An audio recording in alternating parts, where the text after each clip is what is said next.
Stories about giants aren't exactly rare, but this is one of the few ones where the giant had two heads. The Fortean world is the epicenter of the world's the strangest stories, most of them starting out as sideshow attractions. The notorious politician and showman P.T. Barnum contributed much to this charade, since he was renowned for his skills in taxidermy. His famous creations were known as gaffs, the result of rogue taxidermy, offering the world creatures straight out of legends and fiction, shaped by patching together the preserved corpses of various animals emerging into what he would name as the jackalope, dragons, chimeras, or even unicorns. But from the hands of gaff collectors around the world came to be what we consider as probably the only real and also most intriguing attractions of all fakes, Kap Dwa, the two-headed Patagonian giant. Although he was over 12 feet tall and had two heads, Kap Dwa was captured in 1673 by Spanish sailors and kept captive in the bowels of their ship. The Spaniards' constant whipping and pummeling determined him to attempt an escape, but during the battle ensued, he was killed with a pike through his chest. The following events are not clear, but his mummified remains were finally brought to England in the 19th century, where they passed from the Edwardian horror circuit to various freak show attractions, ending up at Weston's Burnbeck Pier in 1914. After being displayed the next 45 years in North Somerset, England, old Kap Dwa was acquired by Thomas Howard in 1959, and following a few more handoffs he ultimately ended up in Baltimore. Nowadays, he can still be found among the collection of oddities at Bob's Sideshow at the Antique Man Limited in Baltimore, owned by Robert Gerber and his wife. Gerber provides a somewhat different past of the giant, although the ending is still the same tragic event.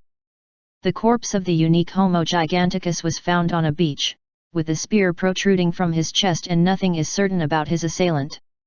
His body was later mummified and even worshipped by some locals in Paraguay that formed some kind of religion based on his remnants. The unbelievable rumors about Kap Dwa reached Capt. George Bickle of the English Clipper Olive Branch out of Plymouth, leading to Bickle claiming the giant's remains, but that was no easy task. According to Gerber, Kap Dwa was then taken to England, ending up in the Blackpool Museum where he remained for the next several years. Only then was his body eventually embarked on the journey back to Baltimore, Maryland. The tallest man officially recorded was Robert Wadlow, 1918 to 1940, measuring 8 feet 11 inches tall, and skeptics consider it highly unlikely for Kap Dwa to be real, although it is physically possible for a man to reach the legendary giant's size. As for his two heads, if he really did have two heads originally, conjoined twins are not exactly uncommon, especially in those days. Those who have seen the encased giant up close claim that no seams or stitching are visible and the only piece of string was that of his loin cloth, concluding that no rogue taxidermy had been performed on the unusual exhibit. The conflicting stories may simply be the product of the natural promotion of such an oddity over so many years of sideshow display. However unusual, Kap Dwa wasn't the only giant to come up in anecdotes from the 17th century. Dutch Captain Sebald de Weert, 1567–1603, described an incident where he and his crew witnessed members belonging to a race of giants.